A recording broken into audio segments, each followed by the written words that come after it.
Welcome back, awesome action toy fans and subscribers. It is Sunday the 16th of September 2023. I'm looking at these Joy Toy Warhammer 40k. These are Space Marines. These are White Consuls. We've got Intercessor 1, Intercessor 2, and White Consuls Captain Messinius. I think that's pronounced right. Let's have a look. These appear to be just repaints of other chapters. I'm not sure if any different iconography, as opposed sculpted iconography, I should say, as opposed to painted or transfers. Does look pretty good. I should say decal, shouldn't I? On the back, does look nice. I worry about how that white is going to fade, but it does look pretty good. The shading just pops up so much more on white. Not a bad head sculpt. Looks pretty cool, number one. Let's look at number two. Very similar. Again, pretty decent head sculpt. Does look good. Then the highlight is Captain Messinius. That power fist looks like it's possibly a new one. He does look good. That power fist does look really nice. 12.4 cm, 12.4, 12.4.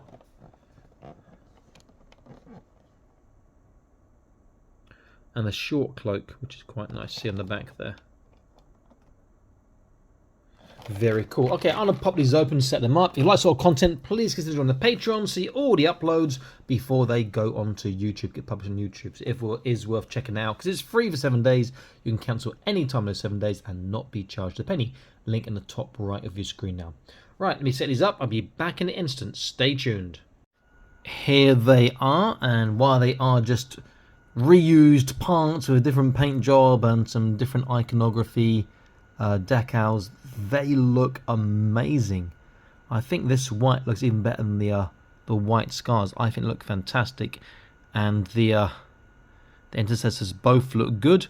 There are some minor differences, and then Captain Messinius, he just looks out of this world. Really one of my favourite 40k Space Marine figures. He looks so good. So let's go look at the intercessors first. Well, let's look at the accessories. So our first intercessor over here, he comes with alternate head or unhelmeted head, which we can see here. Not the best of paint jobs, so that sculpt is frightening. Look at that. That's a great sculpt. His eyes are really quite scary.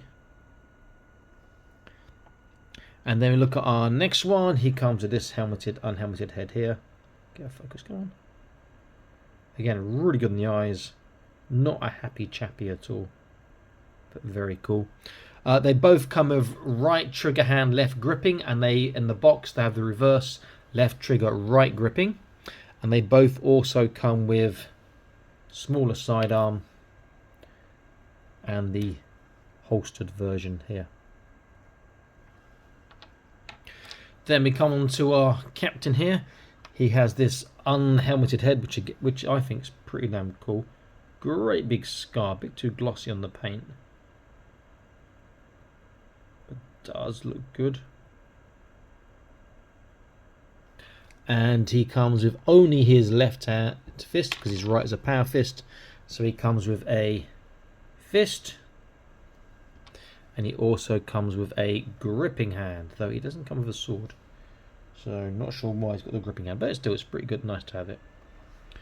Okay, so let's get a close look. Let's start with our Intercessor 1. The gun's really quite nice. I like that gun a lot, particularly having those sort of shells on the bottom there. Does look good. Looks absolutely fantastic, I think. And that subtle weathering, inking shading looks so good in the white because it shows so much clearer. That contrast is fantastic. In fact, you're not getting really a sense of how good it looks on camera, despite this being 4K. It does look good.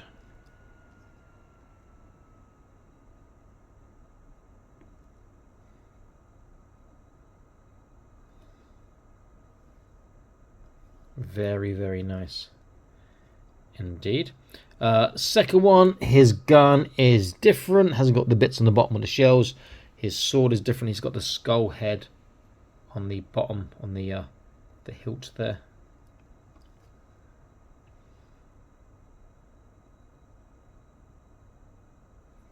He does look good.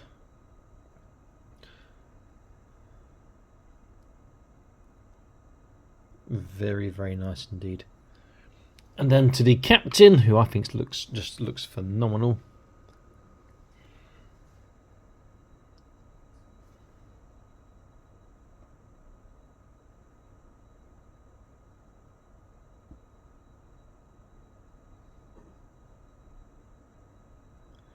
He was just groaning then. Looks very, very cool indeed. Very, very nice. And I like this short cloak as well. His pauldron looks great and the power fist looks fantastic.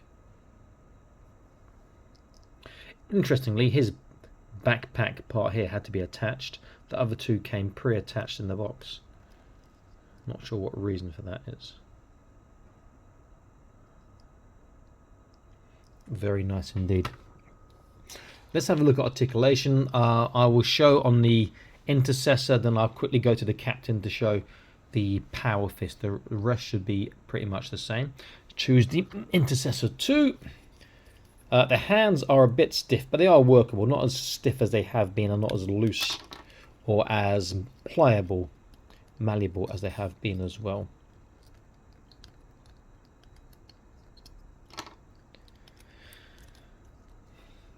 So here he is. So top to bottom, nozzles do move on the either side of the backpack as we expect. We've seen it hundreds of times before. Then head, there's a left and a right, there's a forwards, backwards, there's a side to side. Shoulders all the way around. Sideways is not going to be great. We know that already, just wants to pop out a joint. There is a shoulder roll forwards and backwards. I've now got my shoulder popped out. It doesn't want to go back in. There we go. So there we go. You can move the shoulders slightly forwards and backwards, which does help with some poses. There is a bicep swivel. Bicep bend is, you can see, 90 degrees, which is nice. The hand is on a double ball, so he gets great articulation in all directions. Trunk is not moving. Come on, trunk. Okay, trunk is very stiff. Backwards is amazing. We get this dirty, great big hole, which is horrible. But the backwards is really good. Forwards is not great. Side to side is small. Waist moves nicely, and you get good forwards, backwards, and side to side. So together, you can get really good trunk and movements, articulation there. Hips, we know won't go far because the armour sculpting on the sides there. Forward should be pretty good. Look at that. Backwards is pretty damn impressive for a big chunky guy, and it's not going out too far either. That's really quite good. Thigh cut, thigh twist, double kneecap. He does suffer from the ugly kneecaps underneath though. Well over 90 degrees, which is good. Feet are on the ball, so he can turn, he can pivot, he can tippy toe and dorsiflexate, and he does have toe articulation. Very, very nice indeed. And then onto our awesome looking captain. His difference is going to be mainly on the power fist. So shoulder, the big pauldron goes up like that far. It will go all the way around. Just watch out for the cloak being caught on it. Power fist, not quite 90 degrees, but what to expect. There should be a bicep swivel, yeah. And there's nothing else on the power fist, so that's the only real difference in articulation. He just looks amazing. Very, very cool. Let me just set this guy up with his weapons again, back in an instant. Okay, let's get a height check. They said 12.4, so the same height as the I've forgotten the name now. The new whatever, I've forgotten the names I know. Who are going to come out later. Too much stuff, and you can see that he not standing quite straight. Let's go in front. Is about 11.5, coming on 12 at the top of his head. So not quite 12.4. If he's standing straight, he's going to be 12, maybe approaching 12.4. But to the top of the backpack, they are bigger. They just look fantastic. Now, if you've not seen a comparison, how they compare to other 1/18 scale figures, let me do something a bit different and compare them with everyone's favourite Chap May. Like, what? Yeah, when's the last time I used the Chat May figure for comparison? I think that might be my first time. So you can see that they tower above a Chat May figure as you would expect. If I use a Marvel Universe World War Hulk, this one can't play football or dance because he's literally got 2 left feet. Was it 2 right feet? He's got 2 right feet, sorry. He is a big boy figure. And you can see that they are similarly sized to him. If I take them both out, let's use another big chunky figure. Let's use one of the brutes from Jazzware's World of Halo line. Is it World of Halo line? Get him standing up first because he's a big boy, and again he is slightly bigger, but they are just as chunky scale as well. And then let me use a figure which the video hasn't been published yet, but you'll see this soon, especially if on Patreon. You can see it already. Fortnite Sergeant Winter, who is a regular 1/18 scale figure, and now he just looks dwarfed in comparison to what's going on there. 3 great figures, but the Captain is by far the best. He just looks so good and commands such great shelf presence. I think he's amazing. Okay, this is Awesome Story signing out, saying please like, share, subscribe. Check out the rest of my videos on the channel. Check out the Patreon, free for 7 days. You can find the link in the video description below and in the comments section, and also in the description below you can find discount codes from the better sellers. I'll see you next video. Stay happy, keep collecting. Bye bye.